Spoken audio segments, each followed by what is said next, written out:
Dorothy and her faithful dog Trout were living in a subdivision close to downtown Kalamazoo in 1980. On May 13, at 4:09 p.m., an F3 tornado with winds ranging from 150 to 175 miles per hour touched down near the corner of West Main and Drake Road before heading towards the downtown area. We invite our viewers to follow the story of Dorothy from Kalamazoo, Michigan on her tornado adventure to the Land of Oz and back. Throughout our program, area chemists will share experiments to demonstrate our story.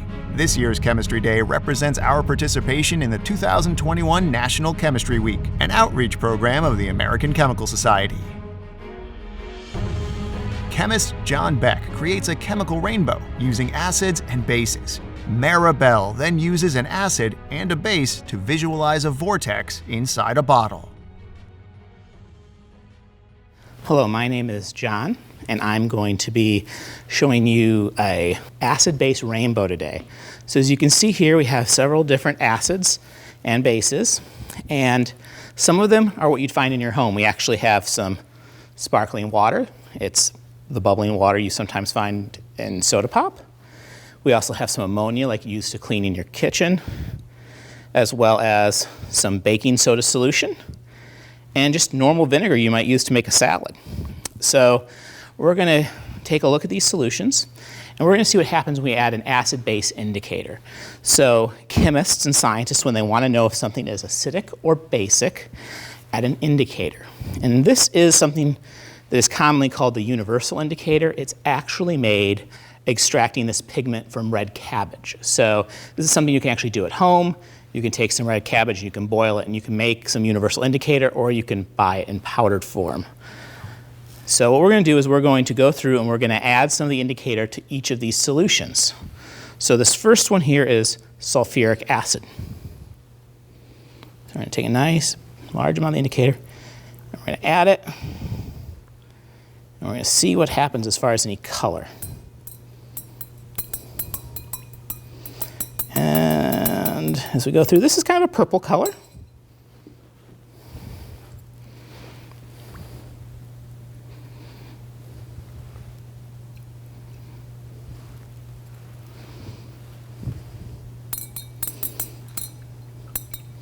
This is also a purple color.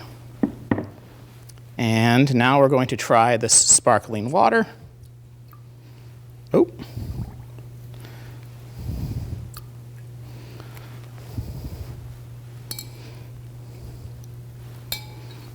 And we have another different shade of purple. And let's try the baking soda solution. So as we add it to the baking soda solution, we get something that looks a little different. We get a nice blue color. And now if we take a look at the ammonia, add some.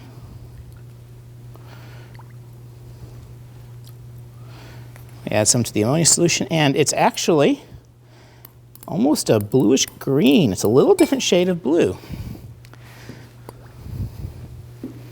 And this last one is sodium hydroxide. And it is almost green. We stir that. So we can see here that we end up with different shades or different colors depending on the material we mix the indicator in with. So over here we have three compounds that are actually acids. We have sulfuric acid, we have vinegar, and we have, believe it or not, sparkling water is also acidic. The carbon dioxide, when it's dissolved in the water, forms something called carbonic acid. And we see these are all kind of a purplish color, but there's a little bit of variation depending on how strong the acid is. And then we get over here, and we have a baking soda solution. This baking soda solution is basic. Baking soda is a base, and it turns this blue color. And over here we have our ammonia solution, and it's more of a green. And if you remember when we first started, actually, our sodium hydroxide solution was a much darker green. It's actually starting to turn a little yellow, and that's partially because the indicator is just being destroyed by the really basic conditions of the sodium hydroxide. So as you can see, we get a range of colors depending upon the pH of the solution. And pH is just a measure of how acidic something is. So if we have something like sulfuric acid, that is much more acidic than, let's say, soda water. Even though they're both bases, this has a much lower pH, and low pH means more acidic. Soda water has a pH that's closer to neutral. It's still acidic, which means it's below 7, but it's a little closer than 7 than, say, sulfuric acid. And then as we go the other direction, these pHs increase. And sodium hydroxide actually has a very high pH.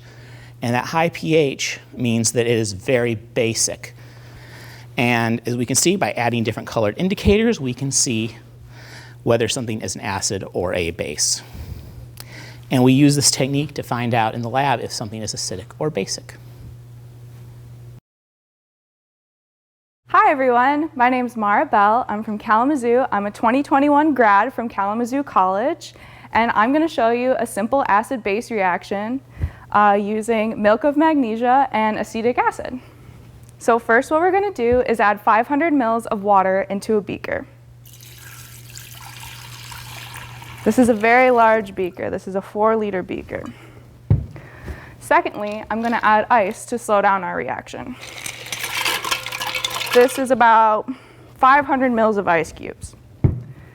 Next, I'm going to turn my stir plate on. At the bottom, I have a magnetic stir bar, and it will follow the plate around the bottom. So we're just going to kick this up pretty fast to make a little vortex in the middle. So let's go 500 RPM. It's going to be loud. Next, here I have a 25 ml beaker, or graduated cylinder. I'm going to add 25 mils of milk of magnesia.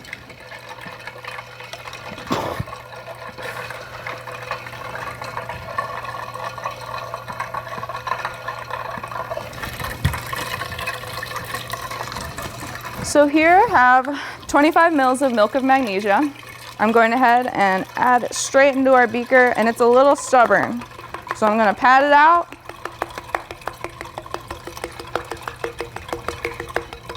And then I brought some extra water here. We're just going to wash it out 3 times.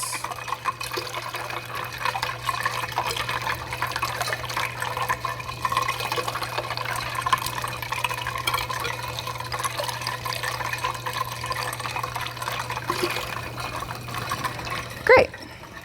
Next, I'm going to add universal indicator, which will turn red when the solution is acidic and blue when the solution is caustic or basic. And about 3 whole small pipettes of this is 5 mils.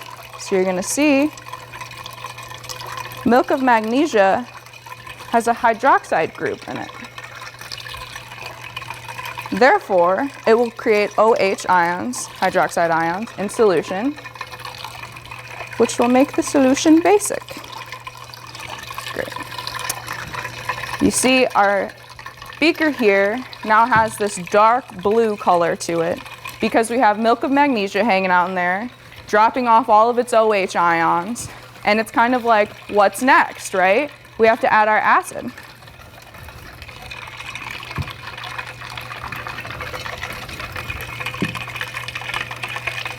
I'm going to add 5 mils of 5% dilute acetic acid into this little graduated cylinder, and then we're going to see what happens.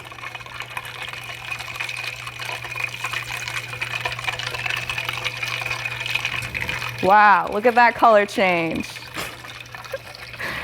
So we're just going to watch it for a minute, see what happens. Everybody saw that bright red color, right?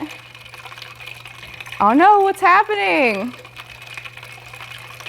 What? Magic. Not magic, chemistry. It went back to blue. Why do you think it went back to blue? Potentially, there might be some excess milk of magnesia hanging out in there, which means that we have excess OH ions or hydroxide ions in solution. So let's go ahead and add another 5 mils of acid. What do you think is going to happen? Back to red. And then what's going to happen? the solution is going to go back to blue because there's still excess ions hanging around. We added quite a bit of milk of magnesia and only 10 mils at this point of dilute acid. So there's a lot of OH ions hanging out here.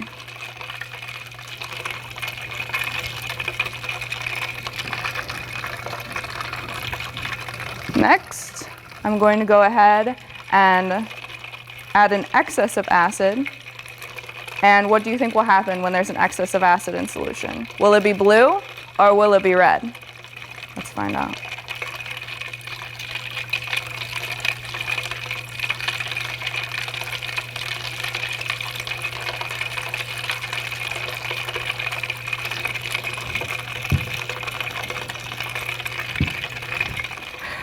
All right, now we have an excess of acid in our solution. As you can see, it's staying bright red. It's not gonna shift back to blue because we've neutralized all of the OH ions hanging out in there from our milk of magnesia. Thank you so much for hanging out with me today, and I hope you learned a little bit about milk of magnesia and acetic acid.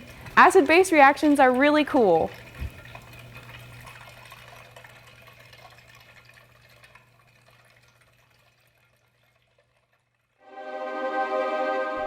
Dorothy and Trout magically travel by tornado from Kalamazoo, Michigan to the land of Oz, where their adventures are about to begin.